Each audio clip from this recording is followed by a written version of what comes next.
towards the third panel discussion. The topic of the discussion is sustainable energy.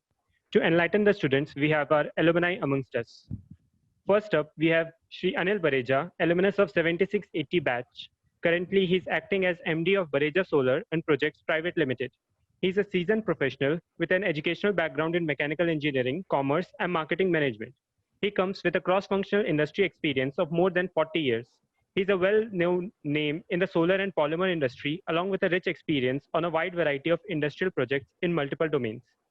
Next, we have Shri Sujay Ghosh, Vice President of First Solar, who is supervising the company's activities in India and Asia Pacific region since 8 years. He has 30 years of industrial experience in India. In his 9 years with GE, he has worked in a diverse range of business from T&D to thermal power generation to renewables. For the last 5 years, he led GE's thermal products and renewable sales in India, Sri Lanka, and Bangladesh. Our next panelist, Shri Abhishek Sharma, is currently working as Senior Deputy General Manager in Railway Energy Management Company Limited since 2004. His experience involves various enterprises for purpose of state and pre-shipment technical inspection of goods. His current nature of job involves formulating proposals and implementing projects related to green and renewable power planning for Indian Railways. And we have Sri Sunil Gandhi, alumnus of 92-96 batch, having 24 years of experience in telecom services, software development, and manufacturing. He has handled portfolios of operations head and chief operating officers in the past. He is founder of a last mile delivery service, FreightCart, which handles logistics through electric mobility. Now I would like to hand over the mic to Umang, who will be moderating the session. Thank you, Ayush. So let us begin the third panel, and it is about sustainable energy. Before beginning, I would like to state some general pointers. Each panelist will express their expert views in 5 minutes, and the last minute will be utilized by the speaker for delivering his concluding remarks. The discussion will be followed by a questionnaire round of 10 minutes, and any questions regarding discussions are to be written in the chat window. They will be answered once the discussion is over.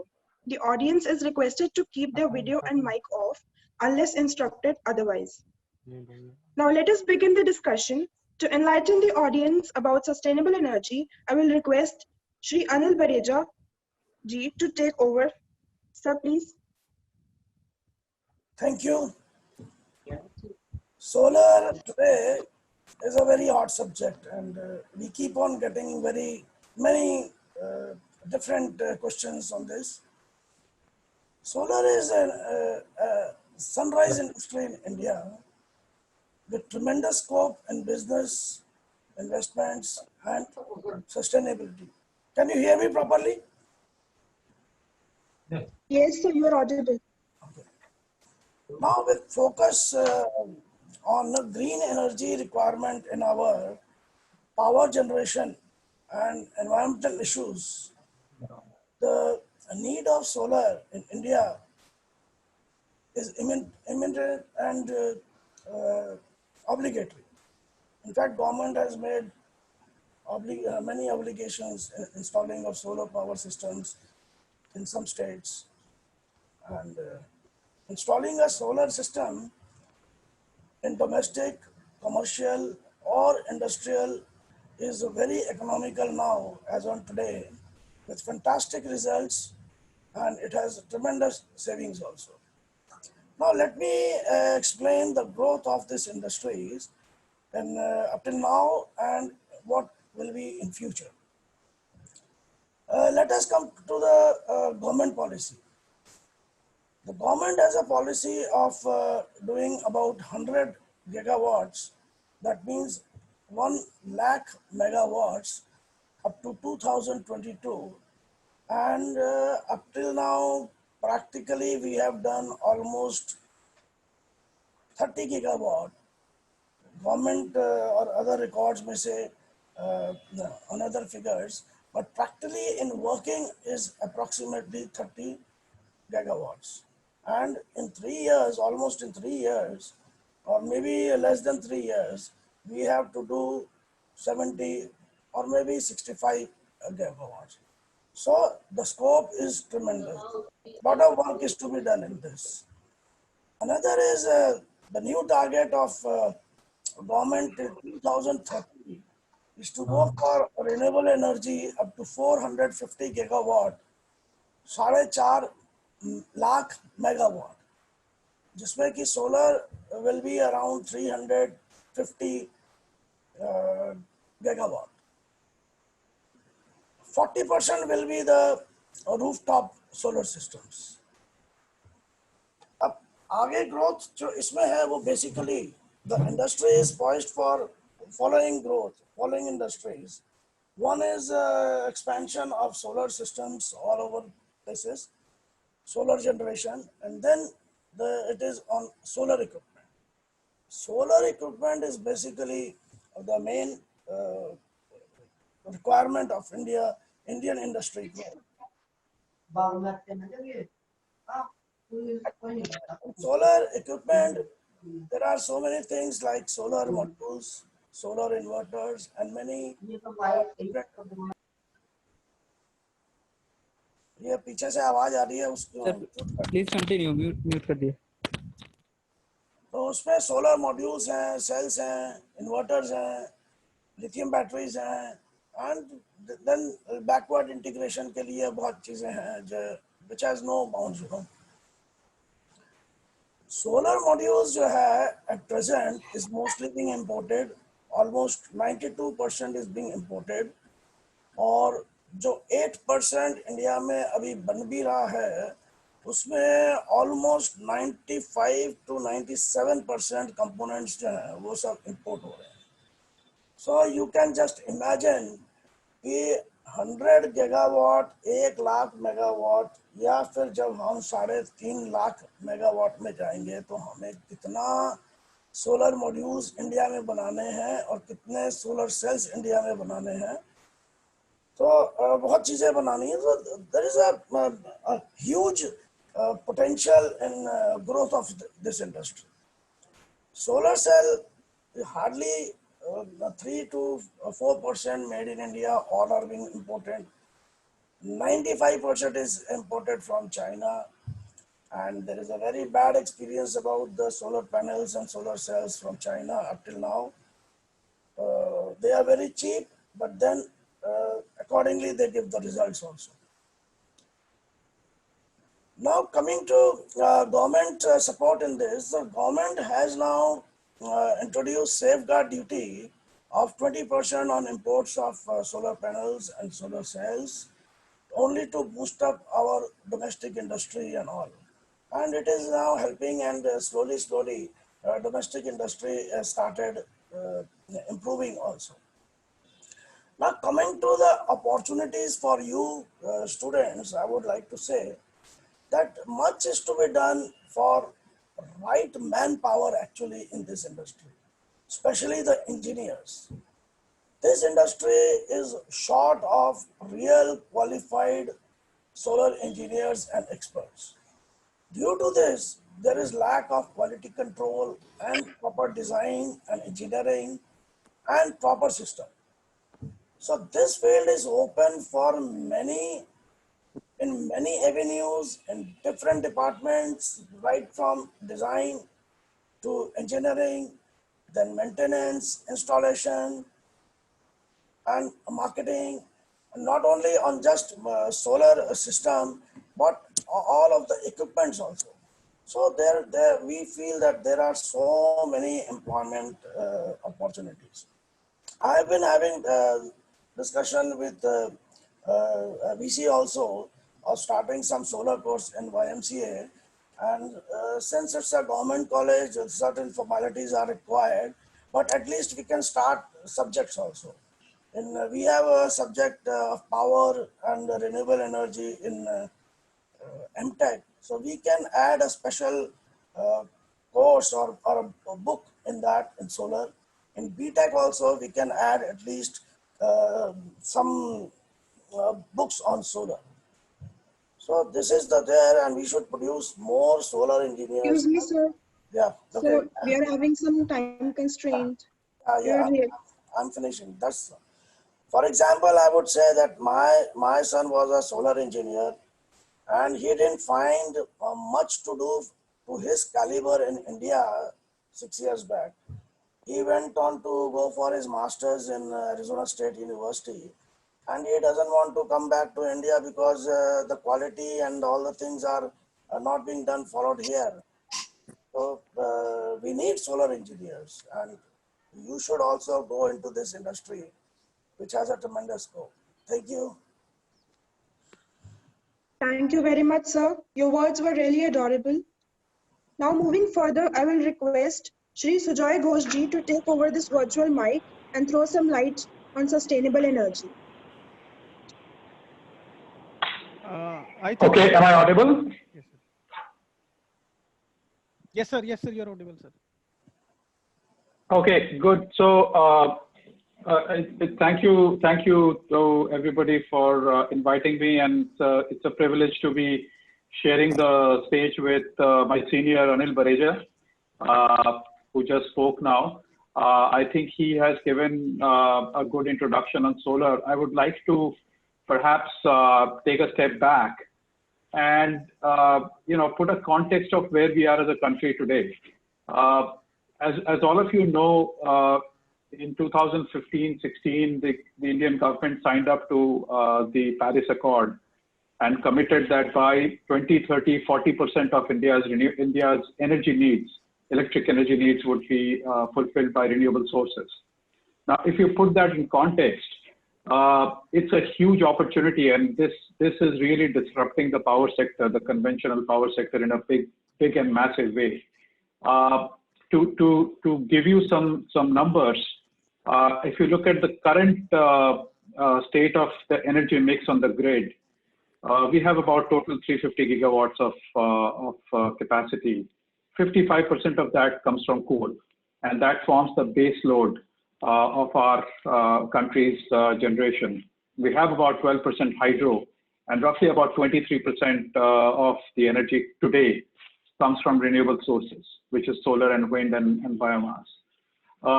Now, you think fast forward this to 2030, in this decade, in this current decade, this whole situation is going to turn on its head. And as we exit 2030, you would have about 800 gigawatts, of total grid capacity, of which 40%, maybe even more, would comprise of renewable energy. And the reasons for that are very clear. Today, both wind and solar are the cheapest form of energy on the grid, right? So as you think about electricity, it's a regulated subject. Everybody wants the cheapest cost of power. So today, solar is at 2 rupee 50, 2 rupee 60 paisa, wholesale power on the grid. Wind is also below 3 rupees. If you look at new coal plants which are getting built today, the first year cost of power is about 5 rupees. And the fuel price on coal plants or on gas plants is always a pass-through to the consumers. You can't predict the long-term price of fossil resources. So that's one. It's going to remain the lowest cost energy on the grid. Affordability is a big issue. The other thing is, as we think about a country, energy security becomes a huge concern for us. And instead of depending on imported resources like gas and oil, or even imported coal, because a lot of the Indian coal which is there is high ash and therefore has a consequence of polluting the environment. So energy security is another big concern for any country, and for us particularly. And as renewables expand, it reduces our dependence on imports.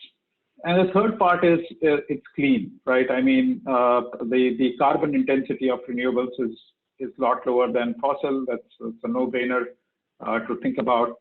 And therefore, today as we look at 2020 to 2030, the present and the future is going to be heavily dominated by renewables. So any of you who are thinking of getting into the power systems side of things, into the power sector, do look at renewables as perhaps your first to fifth choice. I mean, conventional power is perhaps an industry which is a sunset industry as we speak about it. Now, all of this is good, but renewable power by nature is infirm. and when I say infirm, it means that you cannot predict when the energy generation will happen. Yes, you can predict to some extent, but not so accurately as what you could do with thermal power. And therefore, deploying more and more renewables poses a challenge on the grid. And that gives an opportunity then for technologies to come in which can help balance the grid between renewables, a heavy concentration of renewables, and how do you balance between when renewable energy gets generated and when do you have the load curve. And we're looking at storage in various shapes and forms. We're also looking at other technologies like pumped hydro, for example, which could play that balancing role. And of course, gas-based power or diesel-based power in the short term in very small quantities. So I think, from a future standpoint, the potential for renewables in India, by the way, India is perhaps outside of China and the US, the largest international market for renewables. So a lot of action happening here in our country. You don't need to go anywhere else. There is a significant hunger for talent. It's a new industry. It's an industry where you're encouraged to break paradigms. As in any field which disrupts conventional thinking, you need people who will challenge the status quo, who will try to disrupt the paradigm, bring in new thinking, and I think pave the way for a cleaner future for not just us, but our next generation. I'd stop here and pass the mic back to the anchor. Thank you very much, sir. Your words were very magnificent. Now I request Shri Abhishek Sharma ji to take over this virtual mic. Sir, please. Yes, good evening, everybody. I hope that I am audible as well as visible. Am I audible, I believe? Yes, sir. Yes, sir. Thank you very much for giving the opportunity to speak in this conference. And I'm thankful to my previous speakers for setting the context of the topic. However, most of the points have already been elaborated regarding the demand and the upcoming opportunities. And since I work for Indian Railways, Railway Energy Management Company is currently managing the power procurement portfolio of Indian Railways. So my presentation will revolve around the energy scenario of Indian Railways, as well as the present and the future of renewable energy in the country. First of all, I would like to share some key statistics. Indian Railways is the third largest network in the world, having a track length of 1.25 lakhs kilometer. And out of that, 55% of the track is electrified as on date. And Indian Railways has an ambitious plan of 100% electrification of track in the next 3 to 4 years. This means there will be rapid electrification in the Indian Railways, which will lead to the energy requirements, and along with this energy requirement, all the systems will get electrified in the coming years. Beside this, it is the single largest consumer of electricity in the country. Currently, the peak traction demand is 2200 megawatt, which is expected to rise by 3500 megawatt in the 2030. And beside the biggest single largest consumer, it is the biggest land holder also. So we have large vacant land parcels available where Indian Railways has set an ambitious plan to deploy the renewable power. As far as our country's renewable energy potential is concerned, fortunately, we are located at the tropical line and our renewable potential is 1000 gigawatt. At the same time, Indian Railways has also set ambitious plan. Currently, as far as the available land is concerned, we have set the ambitious target of deployment of 20 gigawatt solar plants in railways. At the same time, India has also committed ambitious targets at the international platform to reduce its emission level. So it also paves the way for the bright future of renewables in India. And Railways has also set a target of net zero emission of carbon pollution by 2030, which implies that in the coming time, there will be huge replacement of diesel locomotive with the electric locomotive. And at the same time, we are also doing pilot projects on alternate fuel by running our locomotives on CNG, biofuel, LPG, and others. At the same time, we have already started deployment of solar rooftop projects on the station buildings, various training institutes, headquarters, hospitals, schools, and other establishments of Indian Railways. Besides that, Indian Railways has also established 100 gigawatt of wind plant and wind solar hybrid plant. So beside the use of electricity for hauling the trains, this will also have the demand for railway station modernization and the passenger amenities and information system. There will be huge demands of lift, escalators, air conditioning, SCADA, building management systems, electrical products, as well as it will also generate the employment opportunity of qualified manpower in railways as well as in the market. And one more thing, currently the government focus is on promoting the Make in India and domestic industry. So since government is the biggest consumer of the electricity, earlier as Mr. Bareja has said, sir, that there was no restriction on the source of solar panels. But with the current change in scenario, current change of international scenario, Indian government is focusing on the domestically manufactured cells as well as panels, as well as the balance of system. India's current manufacturing capacity is around 3 to 4 gigawatt annual capacity of domestic manufactured solar cells as well as panel. And it is concentrated to 4 or 5 manufacturers. So in the coming time, since government will be making it mandatory in all the government purchases to use the domestically the indigenous manufactured cell and plants, therefore this is a very upcoming field where one can have manufacturing as well as job opportunities, because there is no scarcity of demand. The off-taker is government all through the India, various discoms. Therefore, there will be a huge demand in the coming time. Excuse me, sir. Sir, we are having some time constraint. Okay, I'll touch upon 2-3 topics, right?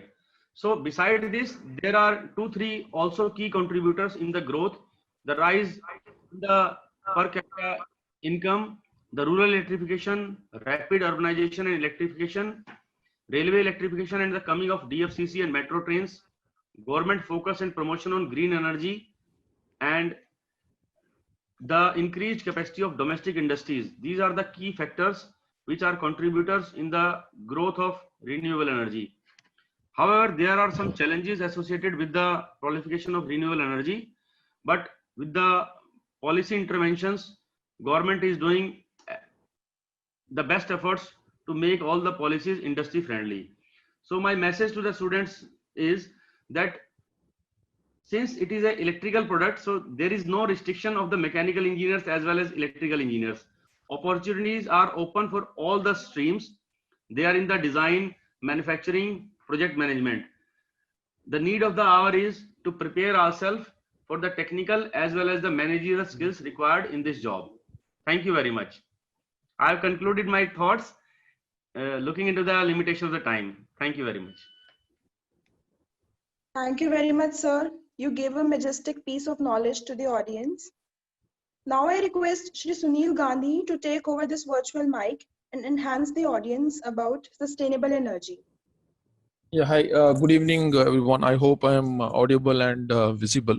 So I would like to thank Mr. Bareja and of course the entire team who has given me this opportunity to talk about the renewable. I'll be more specific to the discussions towards the battery technology, which is coming up in India, and of course, which is the need of the hours. And Mr. Sujoy has already touched upon the energy storage system, which is so-called ESS, and that's the need of the hours. Even though we are majorly focusing on the renewable energy, deploying solars, hydros, and other technology. So the energy storage will help us not only keeping the grid reliable, more sustainable, but it is going to ensure that we don't waste the energy which is being generated by the alternate source like solar and the hydros. So this is going to really help on the stability of the grid as well to do the peak shaving of the fluctuations which normally happens in the grid. So this is something which is we are looking forward to get it implemented in India, because we see lot of fluctuations coming up during the transmission of the power, and this is where the new technology is going to play a big role as far as the battery is concerned. Now, not only the ESS side, but we see a lot of innovations happening on the battery front as far as the electric mobility is concerned. So we are, we have seen a lot of discussion happening towards the electric mobility. We are seeing towards the new technology which is coming on IoT based and all those things. So this is the need of the hours, where we start looking into the chemistries which is getting used on the batteries, which is very popular nowadays is lithium ion battery, which is getting more and more deployment across the various segments because of their own benefits versus the lead acid batteries. And that's more government is also looking forward to promote the lithium technology and the other technologies which is faster, which is safe, and which is not impacting the environment. Because if I talk about the lead acid, that's going to damage the environment, which is not in case of lithium or the other technologies which is coming up. So this is more on the technology which is changing towards the battery front, and that's going to help us building our own storage system, building the EV platforms, which is going to create a sustainable environment for us. Now, as far as I talk about the university, where we keep on interacting with the IITs and other universities and the colleges to look for the new ideas and the innovations towards a battery technology, towards the EV technology. So how do we see our university is looking towards those opportunities to have an incubation cell within our own college and start working on the new innovations which is happening, not only of course the battery front and all other technology which we have heard during the various sessions. So few of the key components which is being used as a part of the battery setup is the battery management system is one of the key to control the lithium ion battery solution, which is not in case of lead acid, because lead acid is not having any control as far as the voltage and the current is concerned, where the lithium needs to be controlled because of their thermal runaway. So the BMS is one of the key part which, a lot of startups are coming up. They're developing the new technologies, which is IoT based, which is GPRS based, GPS based. You can track your, batteries. You can see the performance of each and every cell, what is happening on the cell, and how do we bring the efficiency in place. So there's a huge opportunity which is there on the battery front. And we are going to gradually see the replacement of lead acid batteries coming with more futuristic technologies like lead acid, solid state batteries, and many more which is going to be placed in the future for us. So another big thing which we are talking on the energy storage is a creation of the microgrids, where we see a lot of villages, there is no power, there's no transmission lines so far being made available. So this is a concept which is going to help us to generate or to ensure there's a power availability in the specific village. So we have a combination of solar and the big energy storage to ensure during the daytime, solar is charging the battery and the battery is giving the backup during the off. We don't have the backup like sunshine and all those. So the many things which is happening on the battery front. So my request to the youngster and of course the people who are on the call, how do we start looking into the new technology which is coming up very fast, and which is going to change the entire game as far as the mobility is concerned, as far as the storage is concerned, and the performance monitoring of those application which is going to happen through the technology which is happening on the battery front. So I think this is more or less, I mean, there are so many numbers which I can talk about what is going to be the future on the energy storage. If I talk about stationary storage, it is going to be 545 gigawatt of energy storage requirement on the stationary side, which can be grid supporting, which can be telecom, which can be data centers, which can be miscellaneous application, including the railways, which Abhishek talked about. Electric mobility is where we are looking for 2000 gigawatt of energy storage. That is the battery technology requirement to run our electric mobility as far as the Indian sustainability is concerned. So I think this is more or less I just wanted to talk about. So this is complementing the existing renewable projects which we have, like solar and hydro. So how do we integrate these? Energy is not getting wasted and it is getting stored as in the form of batteries, which is fast charging batteries, and it's more reliable as far as the life is concerned. So that is all from my side on the side subject, though there are so many figures to talk about, but looking at the time constraint, I would be stopping here. Thank you so much. Thank you so much, sir. You gave a very splendid piece of knowledge to the audience. Now I hand over this virtual mic to my senior, Puneet sir. That was a really great session. And now moving straight on to the questionnaire round.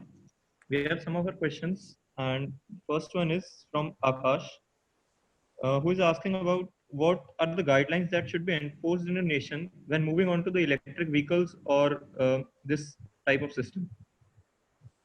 He wants to ask, like every industry uses power, and the load on the power supply industry will also increase when the vehicles run on the road, and the day-by-day consumption will also increase. So what type of guidelines should be enforced by the government so as to ensure a smooth transition into renewable energy sector? Sujoy sir, would you like to answer this question?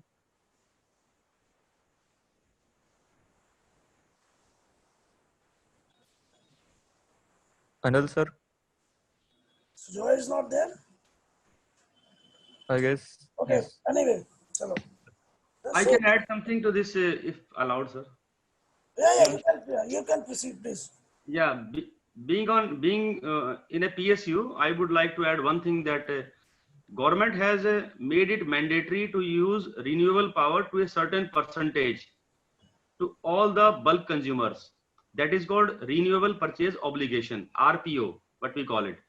Like if you are consuming 100 units or 100 megawatt of electricity, compulsory you have to use certain percentage, that is around 8 to 10% of solar and 8 to 7% of wind energy. So this is on the regulatory and rule policy part that government has made it mandatory that every entity has to use this. So this is what I can add. And about e-vehicles and mobility, Bareja sir may add something to it. Sunil, would you like to reply or should I reply? No, maybe you can proceed, sir. So anything which is missing, I'll add on that. Yeah, okay. See, with the growth of industry, of course, in India, there will be a lot of power requirement and solar or any renewable energy will be an alternate energy and a supplement to that energy. So it is very much a requirement today. Plus, considering the clean energy, the environment, this thing also, this is very, very necessary, which in India is, in fact, is not being considered much. But in other countries, you know, if you go to Europe or US and all other countries, they really consider environment to be on top priority, and we are not much. I A normal person is not much aware of that. But I think after COVID, many people have understood also when they have found the pollution level down and many things, improving. So they have. Now coming back to this e-vehicles and all, e-vehicle is also again another step for environment, and it is going to come in a big way. Of course, in the beginning, everything is expensive, investments are more, and things are costlier. So same is in e-vehicles. In that case, I have to say is that government has to play a very, very vital role while going for these e-vehicles, and they have to subsidize many things. Like lithium batteries, unless they subsidize lithium batteries, it will be very difficult for e-vehicle people or two-wheelers especially to come into lithium batteries. And lithium batteries, I would say, and Sunil will agree, is that they are the most vital part for any e-vehicle. That's right. For these, for e-vehicle charging also, another step is charging stations.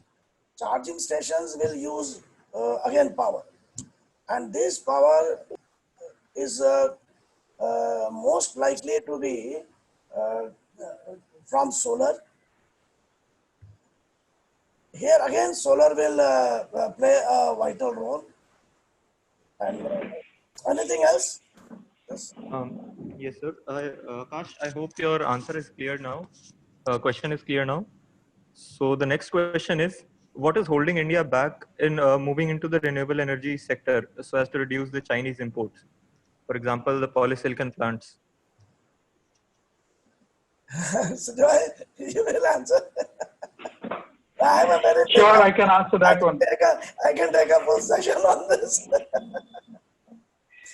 So I think nothing is holding India back to localize the manufacturing of solar. I think as the industry has evolved, solar really started in 2010, and the first 5 to 7 years, the industry had to scale up, because unless you scale demand, the manufacturing investments don't happen, because manufacturing solar panels or any component, whether it's electrical, whether it's, if all of us have seen how the high voltage electrical industry in India has scaled up, we are the world leaders with Siemens, ABB, Hitachi, everybody manufacturing in India.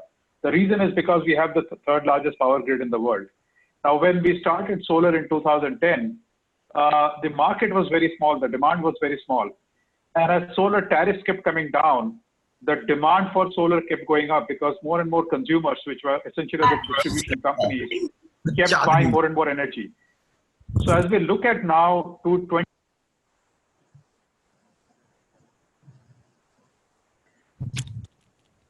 Joseph, please unmute yourself. Yes, I don't know how that gets muted, but I'm really sorry. I'm not very familiar with Zoom. But the short answer is the market had to scale, which is what has happened. But also remember that China has built up a lot of supply chain for this industry. Over 90% of the world's supply chain for photovoltaics is in China.